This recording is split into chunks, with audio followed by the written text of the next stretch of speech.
ነገሮችን በቀልድ ማለፍ ደስ ይለኛል። እንዲህ አድርገሽ እኔም እንድታይ ታረጊኝና ጠጋ በይ አንቺ ገባ እንድንል ሁላችን ጠጋችሁና አንቺም የት ይኸው ደቀብሽ እዚህ ጋር ነው ይቀመጣለሁ። ሰፊዬ ወደዛ ትጠቂ ወደና ታስጀምሪያለሽ እንትተይና ማለት ነው። ጀምረው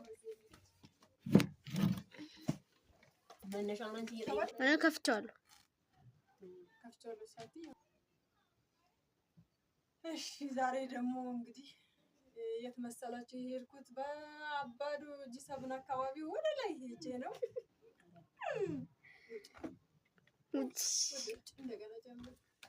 ሰላም እንዴት ናችሁ? ፀሐይ ቲዩብ ቤተሰቦች ዛሬ ደግሞ ጂ7 አካባቢ ወደ ላይ ማርያም ሰፈር በሚባለው ጋር ነኝ። እስኪ እንግዲህ እንደዚህ ዞር ዞር እያልኩ ሁለተኛ ሶስተኛ እናቶች ላይ ደርሻለሁኝ። የእናቶች ወግን እንደቀጠልኩት ነው፣ ግን እናንተ እያገዛችሁኝ አይደለም። ላይክ ሰብስክራይብ እያደረጋችሁ ለሚረዳም እያደረሳችሁት አይደለም። እስኪ እናንተም አግዙን። እኔ እስኪ የዛሬዋን እናት ደግሞ ስንት ጊዜ እንዲህ ሆነሽ እንደቆየሽ እንዴት ነሽ? እንዴት ነው አኗኗርሽ? ልጅቷም አለች ዛሬ በአጋጣሚ እሷ እንኳን አትማርም፣ ግን ያለፈችበት ላይፍ ምን ይመስላል፣ እንዳትማር ያደረጋት ምንድን ነው የሚለውን እስኪ የማይማሩትም ጋር ልግባና መጀመሪያ እስኪ ለግንዛቤ ያክል ለምን አልተማሩም እንዴት አልተማሩም የሚለው ምንም እንይ ብዬ ነው። ምክንያቱም ስንነሳ ከመጀመሪያው እንድንነሳ ስለፈለኩኝ ነው። የተማሩትን አሳይቻቸዋለሁ። ያልተማሩትስ እንዴት ነው የሚኖሩት? እንዴት ነው የሚሆኑት? በምን መልኩ ነው? ለምንድን ነው ያልተማሩትስ? ምክንያታቸው ምንድን ነው የሚለውን ነገር እንድናስተውለውና እንድናየው ብዬ ነው።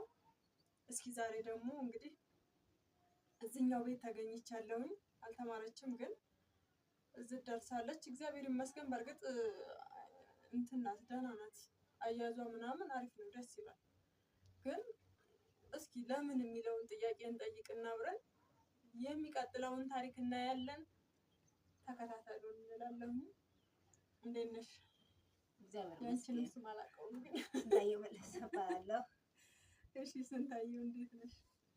እግዚአብሔር ይመስገን። እንግዲህ ያው እግዚአብሔር ይመስገን አድርሶና ይክበር ይመስገን።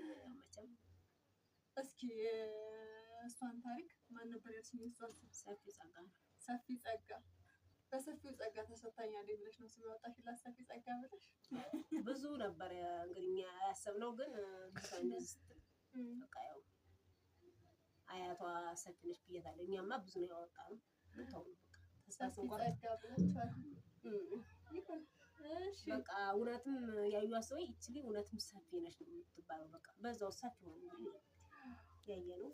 ልብን ሰፋ አድርጎ ጸጋን መቀበል ዋናው ነገር። ሰፊ ጸጋ ማለት እንደዚህ ይመስላል።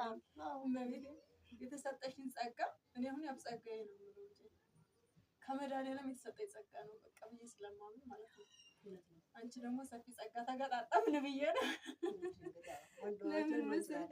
ሰፊ ጸጋ ሲሆን ጸጋን በሰፊው መቀበል ነው ግዴታ ነው። እግዚአብሔር እነዚህ አይነቶች ልጆች ሲሰጠን እኛን ጽደቁ ሲለን ነው ብዬ አስባለሁ። አንዳንዴ መጽደቂያዎቻችን ናቸው። ምክንያቱም ልባችንን ሰፋ አድርገን እነሱ የሚሉትን መሆን ያለብንን ማድረግ ያለብንን አድርገን ካሳደግናቸው መጽደቂያ ናቸው። እነሱ ጸጋ ናቸው ላይ እና ከእርግዝና ጀምሮ እንዴት ነበር ያለው ላይ ትንሽ ድምፅሽን ከፍ ታደርጊያለሽ?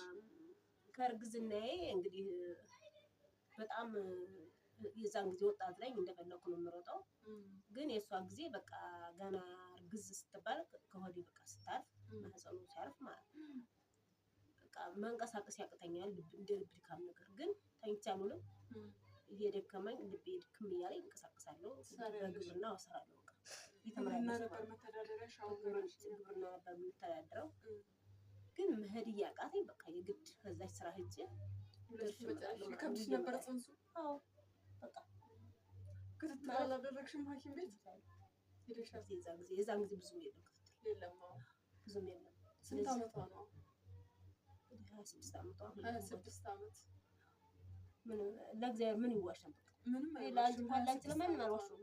26 ዓመቷ እንደገ ግንቦት በ92 የተወለደች 92 ግንቦት 8 26 ዓመት በቃ እያልኩ ሰውነቴም ያቺ ደህና በቃ ስሮጥ የነበር በቃ ሰውነቴም በቃ እያደረ እየተገሰጠ ከዛ በቃ ያው ተወለደች ማለት ነው። ሐኪም ቤት ነው እንትን በቤት ላይ ነው። እቤት ነው ማታ የሆነ ትልቁ ልጅ ማለት ነው ያ ይቀር የሆነ ሐኪም ቤት ደርሼ ስመጣ ነው እንግዲህ ማታ ላይ ነው ሲጀመር እሷ ለምን ሐኪም ቤት ሄደሽ? ሐኪም ቤት እንግዲህ ልጁ የሆነ ሰዓት ነገር ነካርቆት ያን ቁሞ የሚሄድ ልጅ 4 ዓመት ልጅ ቁሞ የሚሄድ ልጅ በቃ እንደዛ ሰዓት ነካ ሲያደርገው ድሆ ሄደ። ድሆ ሲሄድ ደግሞ በቃ እንዴት ይሄ ነገ ጧት ማስወልድ ልጅ እንዴት መሆን አለበት? ከዛ ጎረቤት ላይ ገጠር እንግዲህ ታውቂያለሽ መቼም ወጣሽ ወደ ሐኪም ቤት አትሄጂም ብዙ እንዴት ነው ግን ብዬ ጎረቤት ላሳማክራት ከሐኪም ቤት እና ከሀበሻ መድኃኒት አለ ይሉኛል። የሀበሻ መድኃኒት ግን ማንኛው ነው ቶሎ የሚያደርስላት መድኃኒት የሀበሻ መድኃኒት ቶሎ ሐኪም ቤት ስትለኝ ተነስቶ ወደ ሐኪም ቤት ዘጠኝ ወር መሰለኝ ማለት ባለቤቴ ደግሞ የዛን ጊዜ ወደ ደንግጠሽ ነበረ በዛ ደንግጠሽ ነበር ብዙም አልደነገጥኩም እንጂ እንግዲህ ተነስቼ ሐኪም ቤት እሱን አሳክሜ ምናምን መጣሁ። ማምሻ በ9 ሰዓት ሄድኩኝ 12 ሰዓት ገባሁ። ማታ ግን የሆነ ምንም የማላውቀው እንደ ፈሳሽ ነገር ፈሰኛ ነው። ደም ነው ወይስ የሆነ ነጭ እንደ ነጫችን ዘንጋዳ ያምሳል።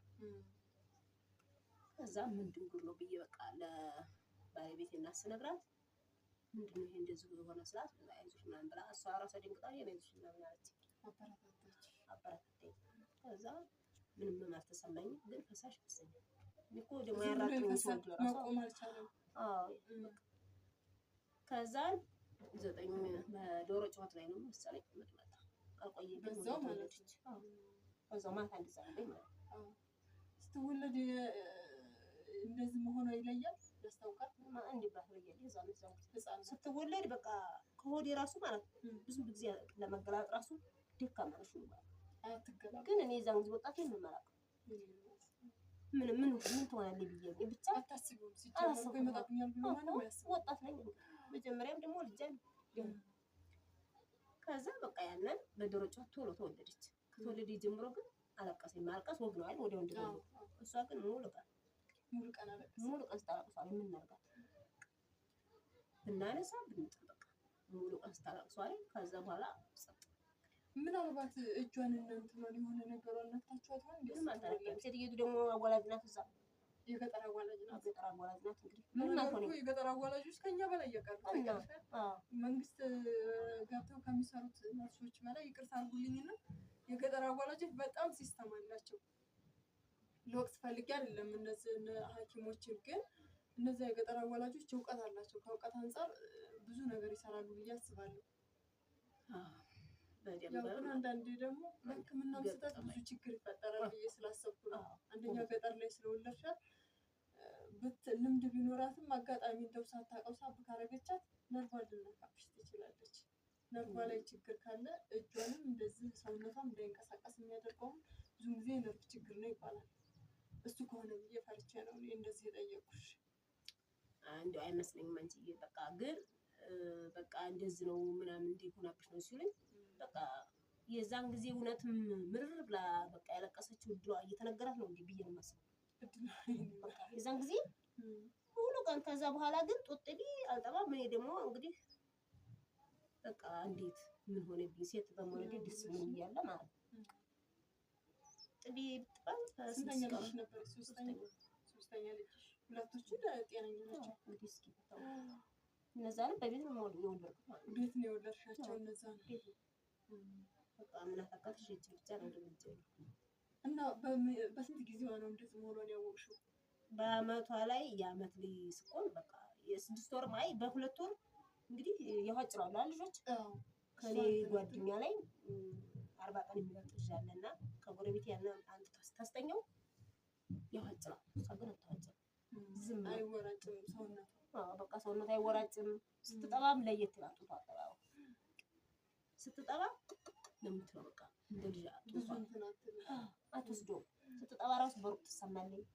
ከዛ ደግሞ ልጅ 6 ወር ሲሆነው ጡት ይዘናል እንደዛ እሷ ዝም ብላ ጣል ስናነጋግራት ከዛ ደግሞ መሳቅ ብቻ ብላ ፈገግ ነው እንጂ ከትብላ እንደዚህ ከትስቀው ጆሮ ይሰማል ጆሮ ይሰማል። ምን እናርጋት በቃ ያው ሲጨንቀን ምን በተወለደ በ6ኛው ቀን ነው በ10 ቀን ነው እንጂ ሐኪም ቤት ወሰድን። ክትባት መጣ። በተወለደ በ6 ቀን ክትባት ሲመጣ ወሰርናት። እንዴት እናርጋ ልጅቷ እንደዚህ ጡት በቃ መኖሯ ራሱ አለቅሳለሁ። በቃ እስከ 10 ቀን መኝታ ላይ ያለቅስኩ መኖሯ ታስታውቅ ከተወለዱ አነሰች ምግብ ቅጭጭ ክፍል ፍላላ እዛ እንዴት እናርጋት ዶክተር ስንለው ያ ክትባቱ አምጧት ነገር ምን ይሰጣል ነው ብለኛም በ10 ቀኗ ግን ዘነተር ከተወለደ በ10 ቀን ስንወስዳት እንደምን ቆዳዋ ፈልጎ አንሳሌ ከተወለደ ብቻ ነው ቆዳዋ ደግሞ ብዙ መርፌ ወጋት ማታ መሳል ጀመረ ማለት ነው። ጡት መውሰድ ጀመረ። ያን መርፌ እያመላለሱ አሳከሟት ማለት ነው። ታከመች ግን ያው ኃይል የላትም እሷ እንደ ልጅ አታወጭም። እንደዚህ እንትን አትለውም። አታወራጭ ምናምን ታምንታ እንግዲህ አትንቀሳቀስም። በቃ አሁን በአመቷ ደግሞ መልሼ ደግሞ ቢቀችሊ ኃይል የላትም እንዴት ነው ብዬ ደግሞ ለዛ ሐኪም ቤት ልጅ ያልኩኝ አይ በቃ ሴቲቱ ብቻ ስለሆነ የፀሐይ ብርሃን ስላላሞቅሻት ነው። ፀሐይ ብርሃን ስላላሞቅሻት አለ። እሺ አይ እኔ እኮ የመጀመሪያ እንጂ እቺ መጨረሻ እኮ አይደለችም። እንዴት እንደዚህ ትላለህ? እኔ እኮ በቃ በደንብ ነው እንደውም ከልጆች ልቀስ በጉጉት ሳልጠብቂ በቃ በደንብ ነው ያሞቃት። በደንብ እንደዚህ ራቁቷን ብቻ በቅባት እያሸው ማንጻ ሄደ ስታለቅስ በቃ አላስለቅሳ ማለት ትንሽ በትምህርት ቤት ትንሽ ስሞክር ልጆች ብስጭት ምናምን ካልተሰማቸው ቶሎ ያገር ይባላል። በቃ እንድታለቅስ አልፈልግም። ያቅሜን በቃ እንካካዋለሁ። ግን ሰውዬው እንደዛ አለ። አሁንም 10 መርፌ ሲያዝላት ምንም ለውጥ የለውም። 7 አይነት ምግብ አለ ምንም ለውጥ የለውም። ምግቡን አትወስድ። የፀሐይ አለመሞቅ ችግር ነው እንደዚህ ሰውነቷ እንትን እንዲያረጀው ብሎ ነው እሱ ብሎ ነው እንጂ አይደለም አልጠነክር ያለው እሱ ፀሐይ አለመሞቅ ችግር ሰውነታቸው ነጭ ይሆናል እንጂ ይሄን ያክል ሰውነትሽን አያብረከረከም። ልጁ ነው ቶሎ ቆሞ ላይ